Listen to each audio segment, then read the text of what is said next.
welcome back to my channel. My name is Kuyate Nori, your favorite virtual castmate, and today we are going to be talking about the 9 important sections that you should include on your website. So without further ado, let's hop right into it.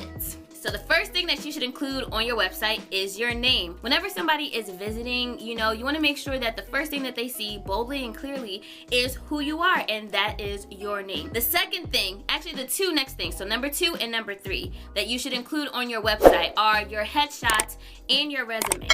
Whatever headshot that you would like to use, it could be multiple or it could be one. Whatever you decide, it should just be up there, and it should be in a format that can be downloaded. Number 3 will be your resume. This will also be in a PDF file form, and you want to make sure that your resume is actually written out in a clean and clear way. A lot of times when people write out their resumes, it looks confusing, the category and the lining isn't right. If you need help with that, send me an email. I can help you to organize your resume. There is someone that I know who I can refer you to as well. There are plenty of people who can help do it. It is worth the investment, because if you can't get your resume together, then why would I hire you to bring you in? It's not organized. So I think fixing those minor details will make a big difference, especially if you're going to publish it on your website. Number 4, reels. So if you are a dancer, actor, singer, whatever your main shtick is, I would definitely have a reel or some sort of clips that you can include on your website so that whoever is viewing it,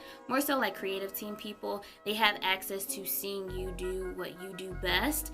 And it is clear. Make sure that the audio is great and that you are also visible. Those are the 2 important elements to videos, and you want to make sure that that is included whenever you upload reels. I would say for number 5 is media, meaning photos and videos that you would like to include. They don't necessarily have to be related to theater per se, but I think that this section is kind of where you can take liberty and kind of show maybe a particular lifestyle that you have or your personality, as opposed to just showing what you do when you're on stage. Number 6, contact info. Who do we contact if we want to book you for a gig, or where can we send information if we're looking to potentially book you? I think that's very important. That could be listed on your resume, but you also want to have a specific page where people can easily find it and reach out to whoever it is. So if you have representation, you can put their information. If you are represented by self, then you can put whatever information that you receive, important emails, on the page so that whoever is looking can, book you.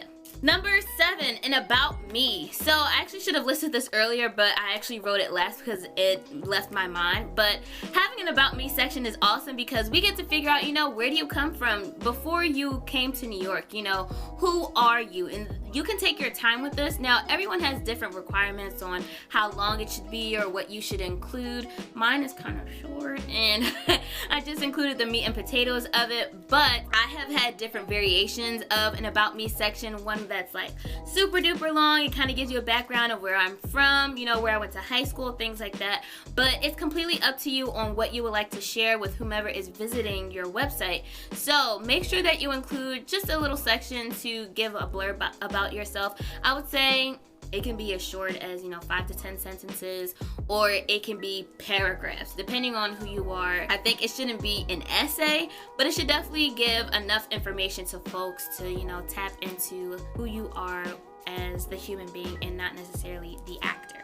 Number 8, social media. We all know if you have a YouTube channel, if you have an Instagram, a TikTok, Twitter, Facebook page, that is professionally appropriate. You do not want to include your Twitter knowing good and well that you are comment savvy and you like to say things that should not be said on the internet. You know what I'm saying? Only include it if you feel like you wouldn't mind someone who is a professional to stop by your page.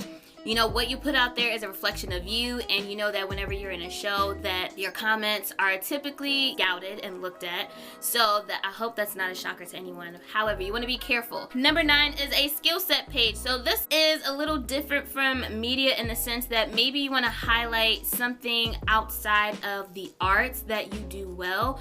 So maybe it could be something that you want to showcase that you listed on your resume. So maybe you are a professional biker, or maybe you do card tricks.